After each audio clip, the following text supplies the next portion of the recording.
Hello, welcome Stuart to our little interview with Smart Plus Academy. Thank you for agreeing to talk to me. Stuart, you have just recently finished the certification here at Smart Plus Academy, the exam. So congratulations on your certification. And I just wanted to know what got you or prompted you to choose the Passivhaus exam with us here at Smart Plus Academy. So I just did the exam prep course with Smart Plus to get ready for the exam. A friend of mine had already done the course with you guys and really enjoyed it, enjoyed the materials and the format of it all. So I thought I would give it a go.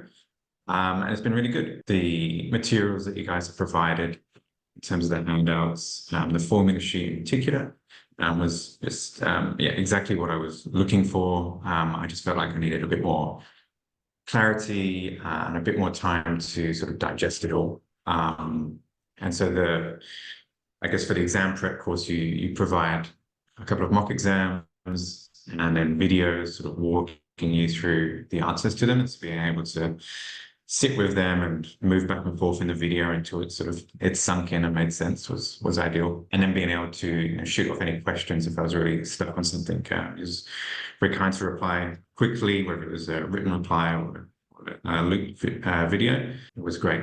Partially on the recommendation of a friend, and obviously just being aware that you guys were out there. That's how I came over.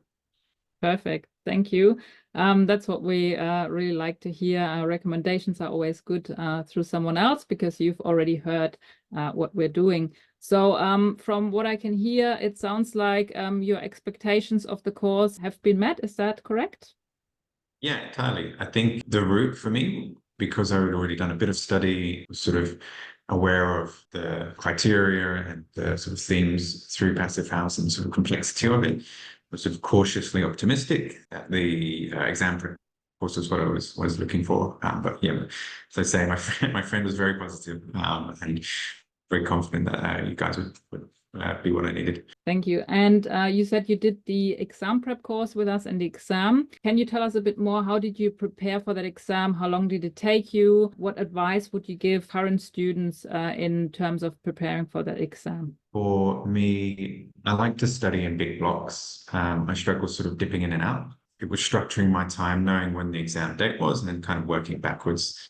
So I'd sit with one of those mock exams, put a day aside, go sit in the library and headphones in, work my way through it, work through the videos of the answers, note down anything that was a real tricky one, and send that over to yourself. I was also doing a little bit of reading on the side, I guess, to give a bit more context about what I was reading, to make sure it's all sort of clicking together rather than just being this long list of formulas and sums to kind of regurgitate, but actually understanding the links. But yeah, I think a little bit of just listening to yourself. How do you respond to your studies? If you feel like you're just struggling and not getting anywhere, then change it up, work with yourself. That's great advice. Thanks, Stuart. Yeah, I guess that's why we want to make the course also as flexible as possible so people can learn at their own pace or in their own time and the way that they learn best, because I know people that rather have a short amount of time because their attention drops off, and some people like yourself probably rather want to learn in a big block and take it all in one go. That's great feedback. Thank you very much. Was there a particular moment that was rewarding for you?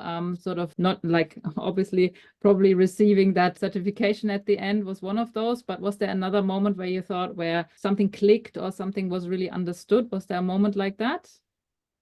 Yeah, probably two come to mind. I guess because I did the short course, I didn't do the full course. You invited us along to one of your Q&A sessions where it was just your regular group, clarifying things. They've done the latest module, and then having this separate Q&A session was really good. It was nice to just kind of observe it and listen to the questions. You can see how people are digesting information. Sometimes I found it difficult if you've just done this study and then you're trying to find questions as you're going.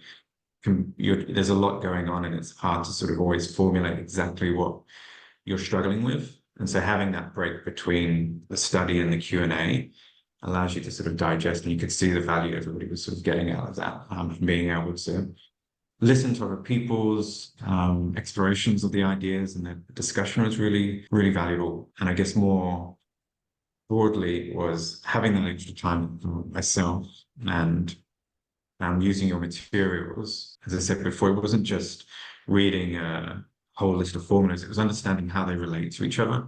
Why is this value this number?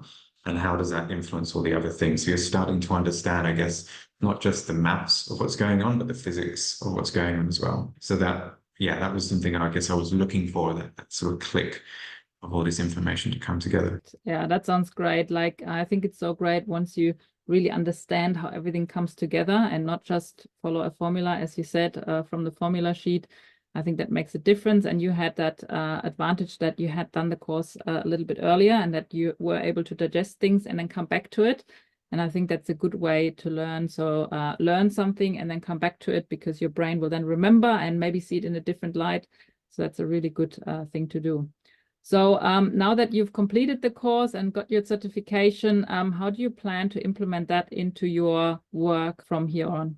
We're now sort of actively, I guess, seeking out these projects. I guess our strategy for that is, one, doing the course. So we've got that knowledge in-house. And the next is, how do we communicate that? Not necessarily how do you design a Passivhaus, but what is the benefit for a client? So at Fieldwork, we do a lot of multi-res, we do office and retail, a little bit of education and aged care. And so we're looking at the clients that we have there. What are their ambitions? And where does this sit in amongst it? And we see a lot of opportunity for Passivhaus to really sort of help those clients. It's kind of quite an ideal route for them, but we just need to make sure that we're comfortable and fluent in that conversation, because from the client side, it might be a new route to do something they're not familiar with. Maybe they've heard of it, but don't know the detail.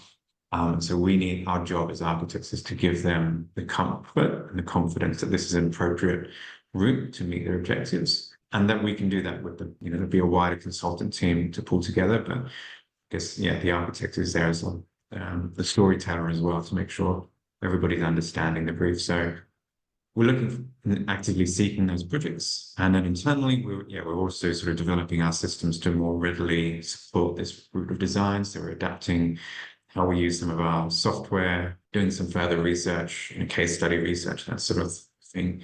But I guess ultimately, we're keen to get these things built. That's the aim. Oh, that sounds such a great goal you have there, and really holistic. There's one thing in building a passive house, but you're looking at this really holistically, including different groups, different clients from different areas, looks like it. So really, really great. Really hope that you're going to be so successful with that. It's going to be big and it's going to be great. One last question I have for you, Stuart, is, so now you've got the knowledge, you've got the certificate. Do you feel like there's something that from now on you could benefit from our end, from Smart Plus Academy, that additionally to that, now that you've got the certificate, as an aftercare program, like a wish list that we could provide for students that have finished the certificate, but something that could further sort of enhance your knowledge, or something that you could need? Keeping an active discussion, an active sort of community of discussion there.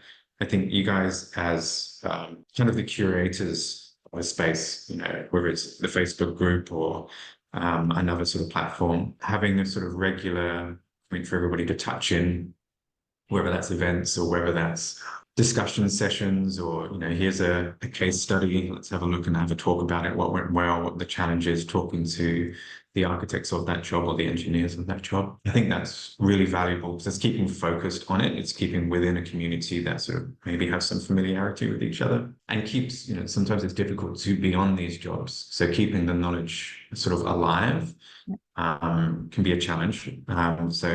Just maintaining that active opportunity for engagement is really valuable. Right, that's some really great ideas. Thank you, Stuart. We're certainly trying to work towards that, offering different sources of knowledge that are, as you said, case studies, discussion groups, webinars, things like that. Keeping that open, because I think that interaction between all the Passivhaus designers and tradespeople, even mix between the tradies and the designers, is so important. And that exchange of knowledge, because everyone has their little niche of what they know. So that is really important. Stuart, thank you so much for agreeing to do this interview. Really, really appreciate it. I wish you all the best with your projects, and would love to hear from you in the future. And I hope to see you soon. Thank you, Juliet. Thank you for your time and your expertise. Really appreciate it.